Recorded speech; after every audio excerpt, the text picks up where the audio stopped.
Tady je Kachnár Gaming! Vítejte u našeho prvního vlogu, našem Patkár. Tamhle můžete vidět E.T.ho. Je to úplně první druh. Ano. Takže čus, tady je Patkár. Monster Gaming. Právě teď jsme přišli z Lidlu a koupili jsme si tyto energiťáky. Monster Call of Duty Ghost. Koukněte se. Vidíte?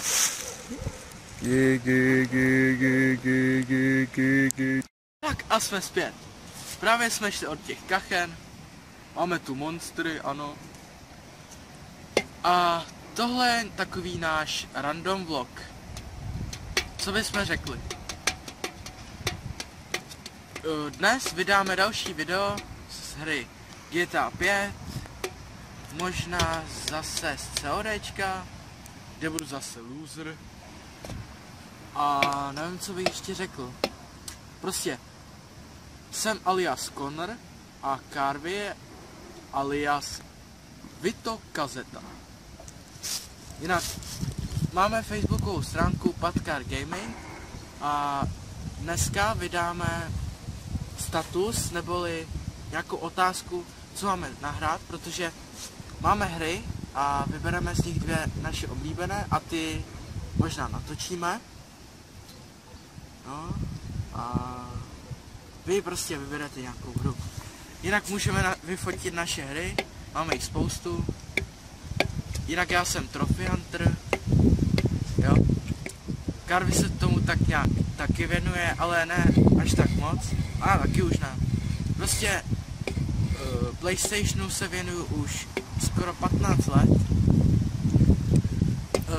Teď na Vánoce 13. prosince vyjde PS4, takže to mi určitě nesmí ujít, protože mám všechny PlayStationy od jedničky až do trojky, i PSPčko, ale to jsem rozjebal, prostě jsem ho úplně rozjebal. No a tohle je asi náš random vlog.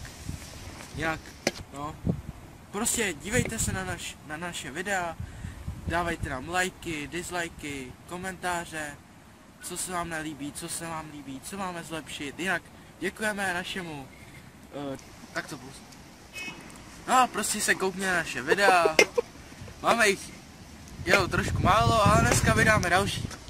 Měli jsme trošku problémy s programem, který nám nechtěl vzít formát na YouTube, ale koupili jsme si nový a to je asi všechno. Teď přenechám slovo Carveymu. Takže tady je Carvey. Ještě nevím, o čem budu mluvit pořádně. Že tady ten vlog je takový neplánovaný, jak Patrik říkal. Mimochodem, na zdraví. Točíme venku. Že jsme mohli všimnout.